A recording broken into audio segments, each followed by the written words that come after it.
with the latest on the corporate front, all the market trends, expert opinion, and sound business advice. It is your unique window into the business world, direct from the heart of China.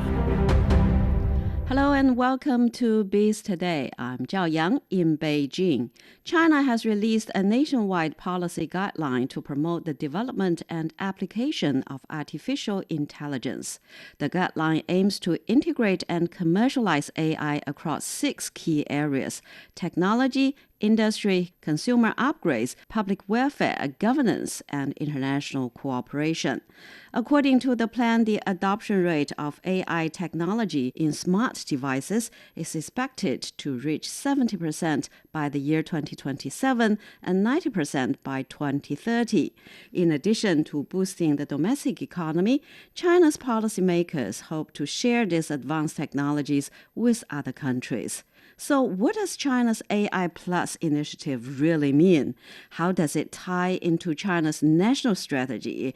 And what does it mean for different industries, schools, jobs, and even future global competition? For more on this, join us on the line now are Dr. Zhou Mi, Senior Research Fellow with the Chinese Academy of International Trade and Economic Cooperation, Andy Mark, Tech Analyst and Senior Research Fellow at the Center for China and Globalization, and also Yan Liang, Professor of Economics, Willamette University. So, Andy, I will start with you. How would you describe the pace of AI development right now? Are we just at the beginning of a new technological revolution? Well, Zhao Yang, I think we are at the beginning of a technological revolution. And I think the pace, even though for ordinary consumers seems very, very fast, but I think the real pace of development is actually far, far faster than most people appreciate.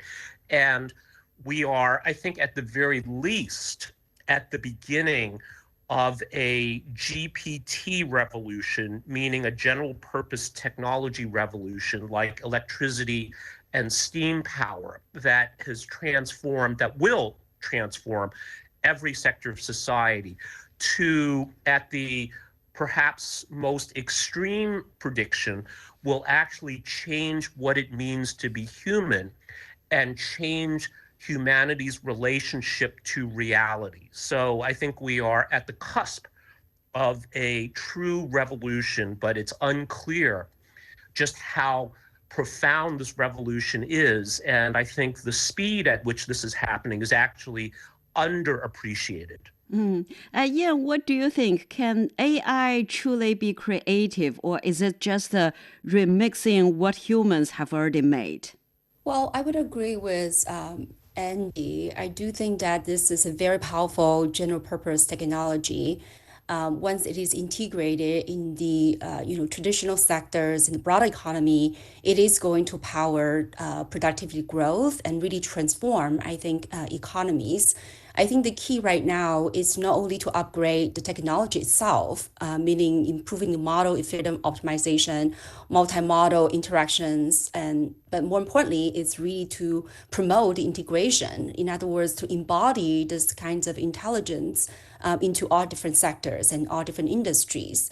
I'm a little bit skeptical in terms of having truly autonomous sort of the AI, in the sense that it really, the same way as human thinking. I think a lot now still are simulations and also, using logic to infer what a normal sort of human behavior would look like. But that said, I still think that even just with the current technology and the trajectory that it is going to grow, it is going to transform the economy and society. So what Andy mentioned as revolution, I think it is an appropriate way to understand this AI wave. And Dr. Zhou Mi, so what do you think is AI development's impact on different industries, employment, educations, and even human relationships?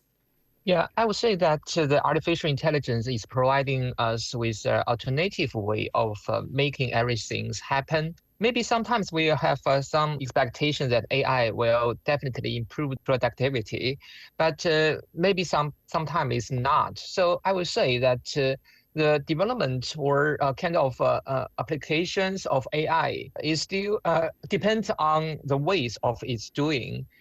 So we have to do a lot of things to give a better, environment or trying to guarantee that AI is helping the human instead of just hurting it. That. So there are so many possibilities. But I don't think that it's so easy for us to improve our efficiency in just a good way. We have to do a lot of things to guarantee everything should be go on properly. So, Yan, so you are from the university. So, how is AI using in education or in the classroom now? Well, I think as this is still a relatively new technology, I think, professors and educators are still trying to find the best way to integrate this technology into the classroom. So on the one hand, we emphasize AI is a powerful tool. If used properly, it can really help to upgrade your productivity and improve your productivity. But at the same time, I think students are it is still in that learning process, learning how to think, how to write, how to reflect. And so some of these tasks cannot be replaced by AI, but could use AI in a way to improve that process. At the same time, I think ethical concern is another important point to guide the students to think about how the data input and also the utilization of the AI generated output should respect, intellectual property rights, and also make sure that, misinformation are minimized. So it is a big undertaking, and I think different universities, different schools have different rules at this point. But I think we're all trying to come up with a sort of a framework to enable the AI to be utilized in an effective and ethical way in the classrooms. And I think that would really be super helpful, because when you think about the shortages of many educational resources, not only in the United States, but in many other parts of the world. So if we're able to utilize AI well, I think that would be a great tool for education. So Andy, so how is AI changing the music or film industry? What does AI generated music or film mean for human artists? Well, that's a great question, Zhaoyang, and I see really two parts to this. So one is the actual content creation itself, and one word that is often used in this context is democratization. So just as it used to be very, very difficult, relatively expensive to take and develop photographs, with smartphones, anyone could be a photographer, express their artistic impulses with photos. Similarly, with AI, we're seeing this with music and film. So I think one big idea here is democratization. The second is more of a legal question. So who actually owns these works, and what happens when these AI created works are derived from works created by humans? So I think there's two issues here. One is largely positive. We have a greater choice, presumably greater quality as well in terms of new content. And then the second, I think, is a work in progress. What is the equitable way that people should be rewarded for this kind of content? And Yan, so China has released a roadmap for AI integration across the economy and the society. Tell us, why is it important now, and what's your main takeaway of it? Well, China's AI Plus strategy is really trying to create a smart human-machine collaborative economy and society. And so the idea is that these AI technologies, as a general purpose technology, could be utilized in industry, consumption, public welfare, governance, and global cooperation. So this is really to try to use the AI as an effective tool to drive economic transformation and societal development. So I think, there are many potential uses of AI, especially for China. The the AI development has been very cost effective and is based on the open source model. So it's very easy for companies to integrate AI and build the model on top of the prototype. So for technology, for example, AI can be used for foundational research and development, and it's also able to use the investments in computing power, data infrastructure, and so on and so forth to enable research and R&D in general. It can be also used in industries for manufacturing automation, and that would help to reduce the cost reduction and increase product development cycles. It could be also used in consumption with AI-enabled products like smartphones, home appliances, wearables, and so on and so forth. When it comes to public welfare, this means that AI can be integrated into education, healthcare, cultural production, and so on and so forth. That would improve people's welfare.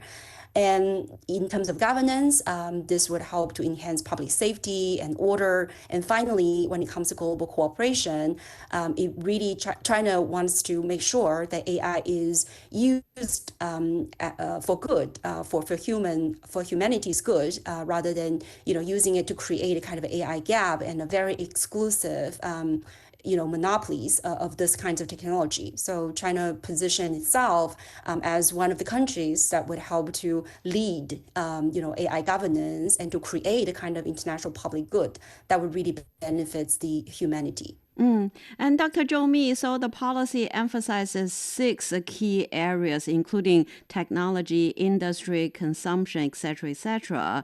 So could you give us some examples of AI's application and integration? How will it benefit the sector?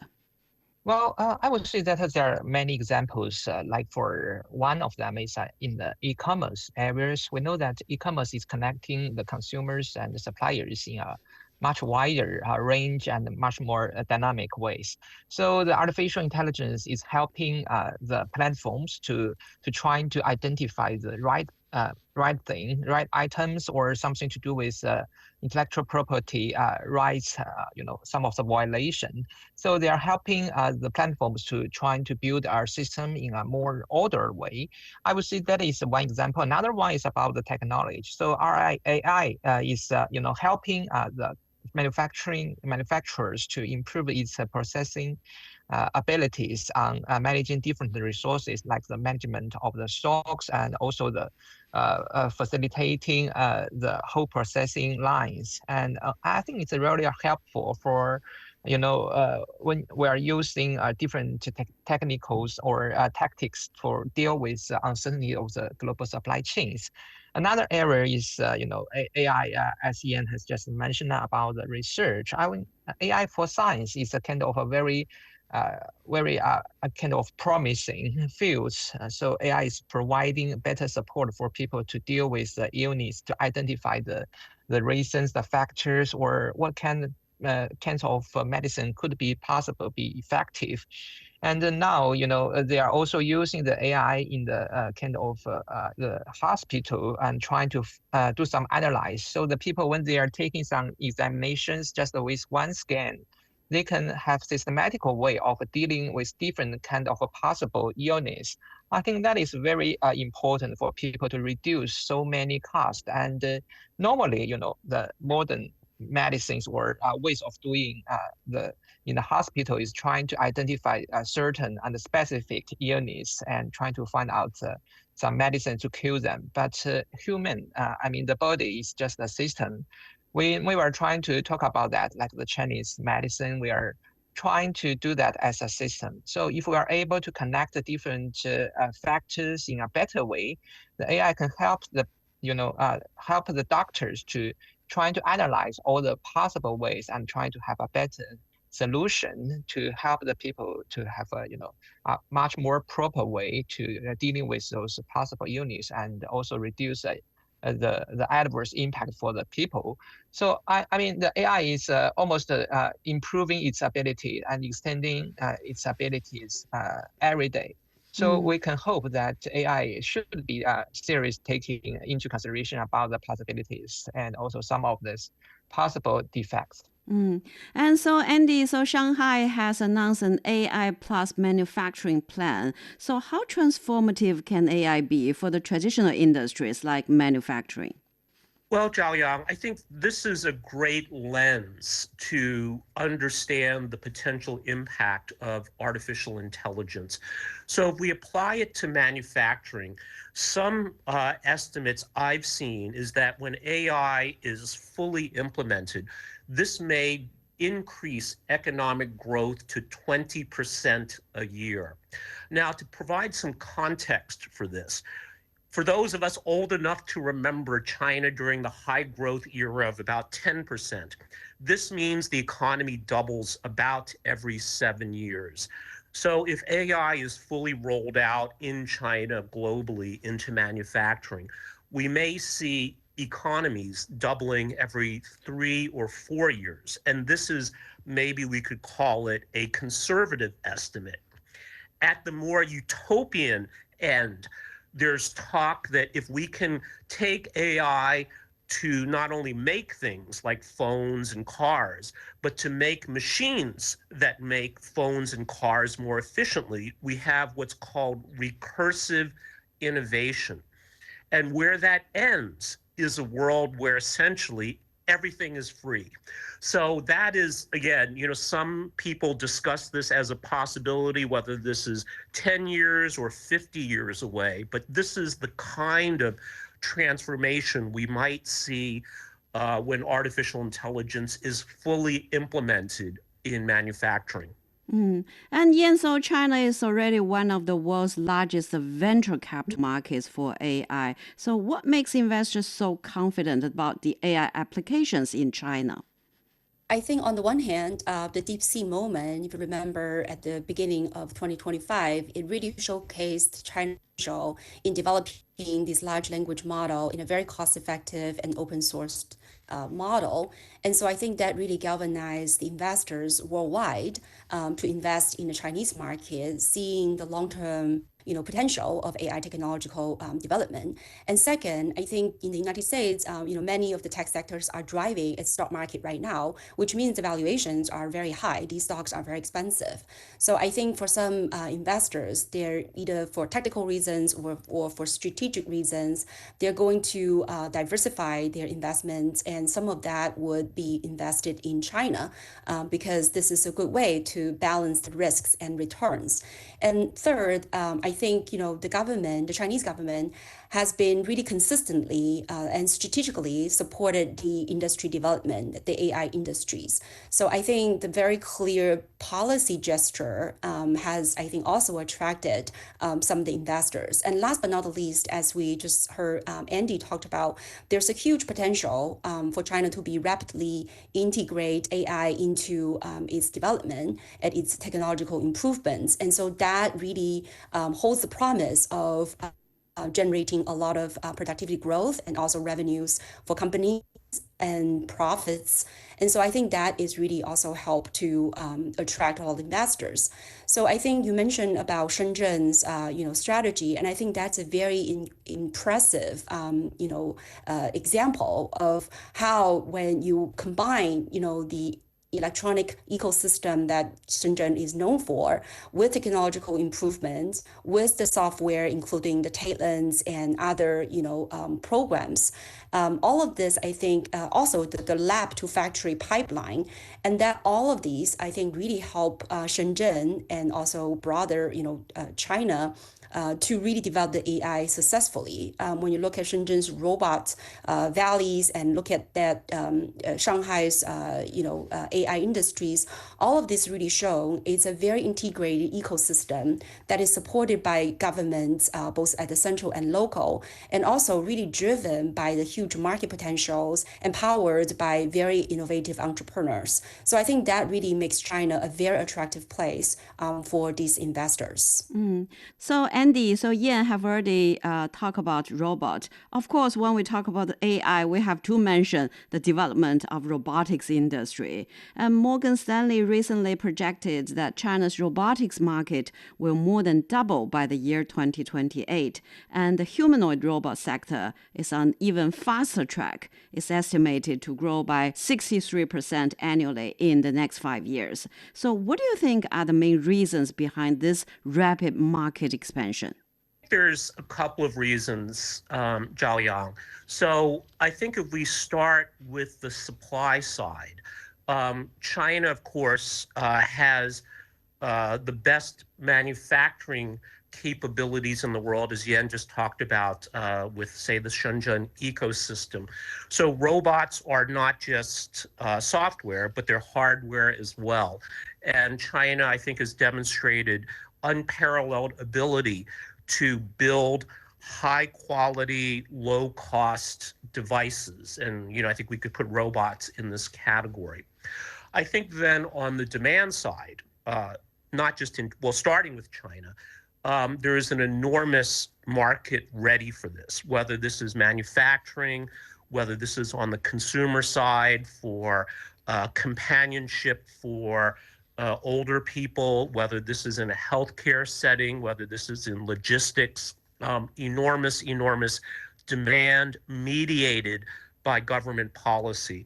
And with that as a launch pad, we then can see pretty easily, I think, the emergence of a globally competitive robotics sector from China, just as we saw the rise of Chinese electric vehicles, not only from EV car companies like BYD, like NIO, etc., but even from companies like Xiaomi, which was not known for making cars, but now has become a global leader in electric vehicles, not just from a cost perspective, but from a design and technology perspective as well. So I think, if anything, Morgan Stanley's projections perhaps might be on the conservative side. So, Dr. Zhou Mi, Shenzhen is China's robot valley. Tell us more about how is Shenzhen fueling the growth in the humanoid robotics industry?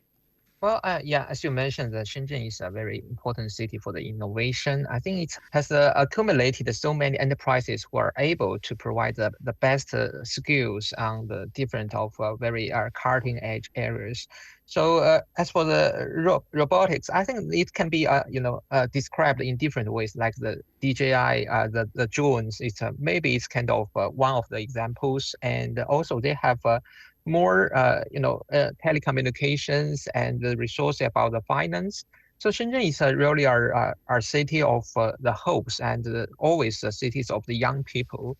Many young people, young companies, they go to Shenzhen and benefit from the openness and benefit from the innovation-based creation of new ideas. I think that is a kind of a very important way for the Shenzhen to explore its own directions and under such a world.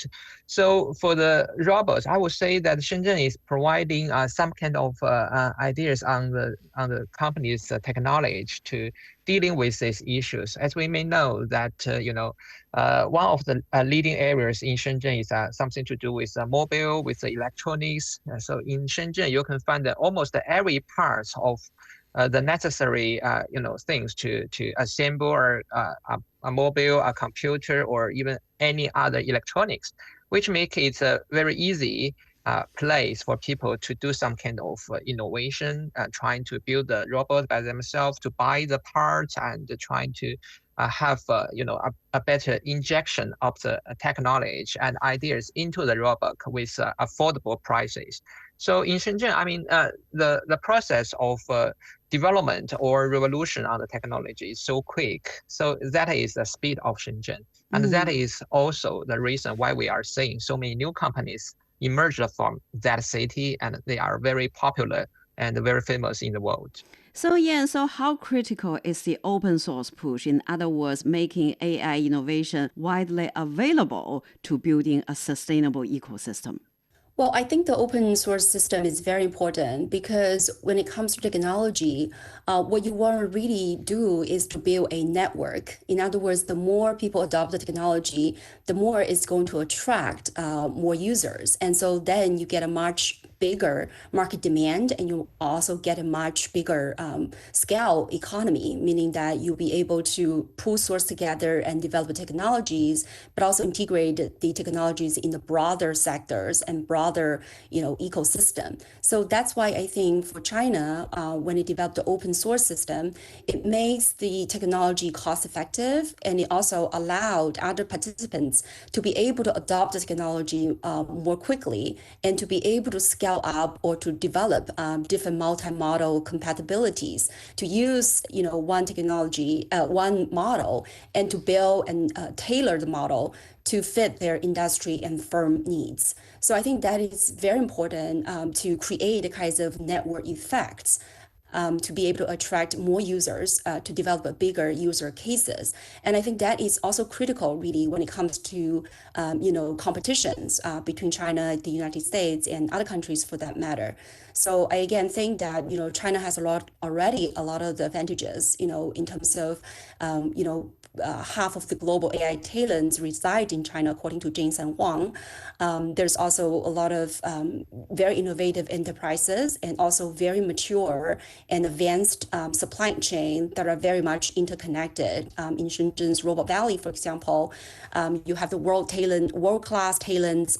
You have the R&D labs. They're just in the same area. You have very advanced manufacturing capacity, tier one supply chains. So all of these on top of the open source technologies, I think would really make a formidable force to drive AI technologies and to also integrate the technologies into various sectors, including humanoid robotics. So I think that is really critical for the future of not only the economy, but also the continuous development of that technology. Well, we're speaking with Yan Liang, Professor of Economics, Willamette University, Dr. Zhou Mi, Senior Research Fellow with the Chinese Academy of International Trade and Economic Cooperation, and also Andy Mark, Tech Analyst and Senior Research Fellow at the Center for China and Globalization. And that's all the time for this edition of Biz Today. To listen to this episode again or to find more previous episodes, you can download our podcast by searching for Biz Today. I'm Zhao Yang in Beijing. Thank you so much for listening.